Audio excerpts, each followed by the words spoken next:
Price the lord. ಕರ್ತನ ನಮಗೆ ಸ್ತೋತ್ರವಾಗಲಿ. ಕರ್ತನು ಈ ದಿನವೂ ಸಹ ತನ್ನ ಮಾತನ್ನು, ತನ್ನ ಹೃದಯದ ಮಾತುಗಳನ್ನ ನಿಮ್ಮೊಟ್ಟಿಗೆ ಮಾತನಾಡಲಿಕ್ಕೆ ಬಹಳ ಇಷ್ಟವುಳ್ಳವರಾಗಿದ್ದಾರೆ. ವಾಕ್ಯವನ್ನು ಓದ್ಕೊಳ್ಳೋಣ. ಅದಕ್ಕಿಂತ ಮುಂಚಿತವಾಗಿ ನಮಗೆ ಈ ವರ್ಷ ಕೊಟ್ಟಂತ ವಾಗ್ದಾನವನ್ನು ಮರೆತು ಹೋಗಿದ್ದೀರಾ? ದಿನ ಪ್ರಾರ್ಥನೆ ಮಾಡ್ತಾ ಇದ್ದೀರಾ? ನಿನ್ನ ವಿರುದ್ಧವಾಗಿ ಕಲ್ಪಿಸುವ ಯಾವ ಆಯುಧವೂ ನಿನ್ನನ್ನು ಜಯಿಸುವುದಿಲ್ಲ. ಇದನ್ನು ಯಾವಾಗ್ಲೂ ಘೋಷಣೆ ಮಾಡ್ತಾ ಇರ್ರಿ. ನಿಮ್ಮ ವಿರುದ್ಧವಾಗಿ ಕಲ್ಪಿಸುವ ಯಾವುದೇ ರೋಗ ಬಾಧೆಗಳು ಯಾವುದು ಸಹ ನಿಮ್ಮನ್ನು ನಾಶ ಮಾಡಲಿಕ್ಕೆ ಆಗುವುದಿಲ್ಲ. ನಿಮ್ಮನ್ನ ನೀವು ಸಂಪೂರ್ಣವಾಗಿ ದೇವರಿಗೆ ಸಮರ್ಪಣೆ ಉಳ್ಳವರಾಗಿ ನಡೆದುಕೊಳ್ಳ್ರಿ. ವಾಕ್ಯವನ್ನು ಓದ್ಕೊಳ್ಳೋಣ.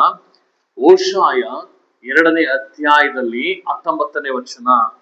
ನಾನು ನಿನ್ನನ್ನು ಶಾಶ್ವತವಾಗಿ ವರಿಸುವೆನು, ಹೌದು, ನೀತಿ, ನ್ಯಾಯ, ಪ್ರೀತಿ, ದಯೆಗಳಿಂದ ನಿನ್ನನ್ನು ವರಿಸುವೆನು.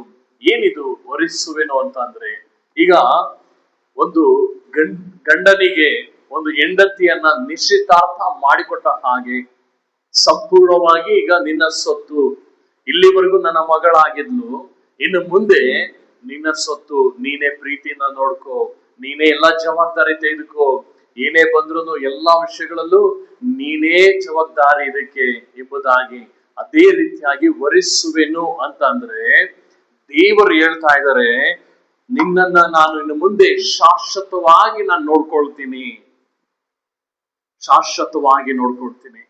ದೇವರ ವಾಕ್ಯ ಅದೇ ಹೇಳ್ತಾ ಇದೆ. ನಿಶ್ಚಿತಾರ್ಥ, ವರಿಸುವೆನು ಅಂದ್ರೆ ನಿಶ್ಚಿತಾರ್ಥ ಅನ್ನುವುದಕ್ಕೆ ಅದು ಮೂಲ ಕಾರಣವಾಗಿದೆ. ಪ್ರಿಯ ಸಹೋದರ ಸಹೋದರಿ, ಇವತ್ತು ಸಹ ಕರ್ತನು ನಿನ್ನ ಜೀವಿತದಲ್ಲೂ ಸಹ ಈ ಒಂದು ದೊಡ್ಡ ಕಾರ್ಯಗಳನ್ನ ಮಾಡಲಿಕ್ಕಿದ್ದಾನೆ. ಇಲ್ಲಿಯವರೆಗೂ ನೀನು ಯಾರ ಸೊತ್ತಾಗಿದ್ದೋ ಏನಾಗಿದ್ದೋ ಅದು ಇಲ್ಲ, ಬಟ್ ಆದ್ರೆ ಈ ದಿವಸ ಕರ್ತನ ಹೇಳ್ತಾ ಇದ್ದಾನೆ, ನೀನು ನನ್ನ ಸೊತ್ತು. ಹಲ್ಲೆಲೂಯ. ನೀನು ನನ್ನ ಸೊತ್ತು. ಇನ್ನು ಮುಂದೆ ನನ್ನ ಜವಾಬ್ದಾರಿ ನೀನು.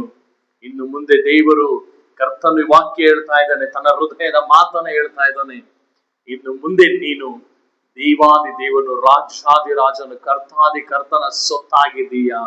ವರಿಸುವೆನು. ಯಾವ ರೀತಿ ನೋಡ್ರಿ, ಮುಂದಿನ ವಾಕ್ಯ ಹೇಳ್ತದೆ, ಈ ನ್ಯಾಯ, ಪ್ರೀತಿ, ದಯೆಗಳಿಂದ ನಿನ್ನನ್ನ ವರಿಸುವೆನು. ನೋಡಿಕೊಳ್ಳುವರು ನಿಮ್ಮ ಜೀವಿತವನ್ನ, ನಿನ್ನನ್ನ ನೀತಿಯಿಂದ ನಡೆಸುವರು, ನೀತಿಯ ಮಾರ್ಗದಲ್ಲಿ ನಡೆಸುವರು. ನಿನಗೆ ಯಾವಾಗ್ಲೂ ನ್ಯಾಯ ಸಿಗುವಂತೆ ದೇವರು ಮಾಡ್ತಾನೆ. ಅಷ್ಟು ಮಾತ್ರವಲ್ಲ, ತನ್ನ ನಿಜವಾದ ಪ್ರೀತಿಯನ್ನ ನಿನಗೆ ಯಾವಾಗ್ಲೂ ದೇವರು ಕೊಡುವಂತವನಾಗಿದ್ದಾನೆ. ಅಷ್ಟು ಮಾತ್ರವಲ್ಲದೆ ದೇವರು ನಿನ್ನ ಮೇಲೆ ದಯೆಯನ್ನು ತೋರುವಂತೆ ದೇವರು ಮಾಡಲಿಕ್ಕಿದ್ದಾನೆ. ಯಾಕಂದ್ರೆ ವಾಕ್ಯ ಹೇಳ್ತದೆ, ದೇವರ ದಯೆ ಯಾರ ಮೇಲೆ ಇರುತ್ತೋ ಅವರಿಗೆ ಮನುಷ್ಯರ ದಯೆಯೂ ಸಹವಾಗ್ತದೆ. ಇವತ್ತು ದೇವರ ದಯೆಗೆ ನೀನು ಪಾತ್ರರಾಗಿದ್ದೀರಾ. ಮನುಷ್ಯರ ದಯೆಯೂ ಸಹ ನೀನು ಓಡುವ ಕೆಲಸಗಳಲ್ಲಿ, ನೀನು ಹೋಗುವ ಸ್ಥಳಗಳಲ್ಲಿ, ನೀನು ನಡೆದಾಡುವಂತ ಸ್ಥಳಗಳಲ್ಲಿ, ಎಲ್ಲಾ ಜಾಗಗಳಲ್ಲೂ ದೇವರು ನಿನಗೆ ದಯೆ ತೋರುವಂತೆ, ಮನುಷ್ಯರು ದಯೆ ತೋರುವಂತೆ ಕರ್ತನು ಮಾಡಲಿಕ್ಕಿದ್ದಾನೆ. ಎಲ್ಲಾರ ಪ್ರೀತಿ ದೇವರು ನಿಮಗೆ ಬಿಡುಗಡೆ ಮಾಡಲಿಕ್ಕಿದ್ದಾನೆ. ನಿಮ್ಮನ್ನ ನೀತಿಯ ಮಾರ್ಗದಲ್ಲಿ ನಡೆಸಲಿಕ್ಕಿದ್ದಾನೆ. ವರಿಸುವೆನು, ಈ ಕಾರ್ಯಗಳಿಂದ ನಿನ್ನನ್ನು ನಡೆಸುವೆನು.